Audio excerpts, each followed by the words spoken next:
नमस्कार दोस्तों, स्वागत है हमारे YouTube चैनल पर। आज हम आपको एक ऐसी कहानी सुनाने जा रहे हैं जिसने न सिर्फ समुद्र की लहरें बदली बल्कि दुनिया की रणनीति का नक्शा ही पलट दिया। एक शांत सुबह थी, सूरज नीले पानी पर झिलमिला रहा था, लेकिन उस शांत सतह के नीचे छिपा था एक रहस्य, भारत की सबसे गोपनीय और सबसे घातक पनडुब्बी INS अरिहंत। अचानक वह घिर गई और तभी शुरू हुआ ऑपरेशन समुद्र शौर्य। क्या हुआ उस रात जब विक्रांत ने अपने सारे चैनल बंद कर दिए? कैसे भारत बिना एक भी गोली चलाए दुनिया की ताकतों को झुका गया? पूरी कहानी में हम जानेंगे वो कदम दर कदम घटनाक्रम जिसने इतिहास बदल दिया। तो बने रहिए हमारे साथ, क्योंकि जो आप अब सुनने वाले हैं वो आप कहीं और नहीं पाएंगे। और हां, अगर आपको ऐसी असली और तेज खबरें पसंद हैं तो इस वीडियो को लाइक, शेयर और चैनल को सब्सक्राइब जरूर करें। भूमध्य सागर की एक सुबह, दूर तुर्की के तट पर कुछ जहाज आगे बढ़ रहे थे, लेकिन समुद्र के नीचे भारत का अदृश्य योद्धा था अरिहंत। वह शक्ति जो जरूरत पड़ने पर पूरी दुनिया का समीकरण बदल सकती थी। लेकिन उस दिन अरिहंत चारों ओर से घिर चुकी थी। तुर्की के युद्धपोत, नाटो के ड्रोन और अमेरिकी सैटेलाइट, सबकी निगाहें उसी पर थी। दिल्ली में आपात बैठक बुलाई गई। सवाल एक ही था, क्या अरिहंत सुरक्षित है? उसी समय सागर के दूसरे छोर पर तैनात था भारत का गौरव INS विक्रांत। कमांडर ने आदेश दिया, अरिहंत तक किसी भी कीमत पर पहुंच बनानी है। और यहीं से शुरू हुआ ऑपरेशन समुद्र शौर्य। जब यह खबर रूस पहुंची तो मॉस्को ने अपना सबसे शक्तिशाली युद्धपोत एडमिरल नखिमोव रवाना कर दिया। भारत और रूस ने मिलकर तय किया, अगर नाटो ने जरा भी उकसाया तो जवाब संयुक्त रूप से दिया जाएगा। रात के सन्नाटे में शुरू हुआ इको साइलेंस ऑपरेशन। 20 मिनट के लिए समुद्र का सोनार सिस्टम बंद कर दिया गया।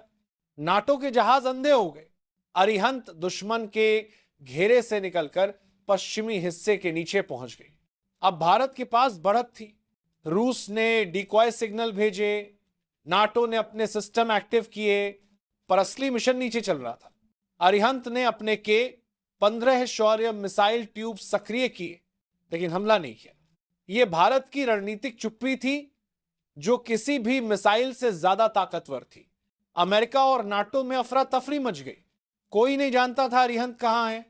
रूस ने चेतावनी दी, किसी भी उकसावे को युद्ध की घोषणा माना जाएगा। और नतीजा, ब्रिटेन ने जहाज पीछे हटाए, तुर्की और पाकिस्तान के युद्धपोत लौट गए। भारत ने एक ड्रोन टॉर्पीडो छोड़ा जिसने 3 मील दूर विस्फोट किया, लेकिन सेंसरों ने उसे मिसाइल अटैक समझ लिया। दुश्मन ने अपने इंजन बंद कर दिए। भारत ने बिना एक गोली चलाए दुश्मन को रोक दिया।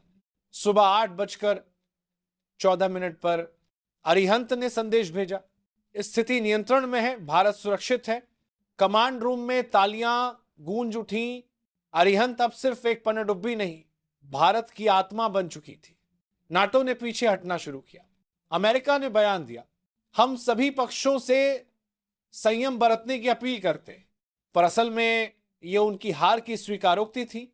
भारत ने दिखा दिया कि युद्ध सिर्फ हथियारों से नहीं, रणनीति और संयम से जीता जाता है। कुछ दिन बाद अरिहंत हिंद महासागर लौटी। पूरा देश उसका स्वागत कर रहा था। प्रधानमंत्री ने कहा, भारत ने किसी पर हमला नहीं किया, लेकिन यह साबित कर दिया कि कोई हमें चुनौती नहीं दे सकता। दुनिया ने भारत के संयम की सराहना की। रूस ने कहा, भारत अब वैश्विक स्थिरता का स्तंभ है।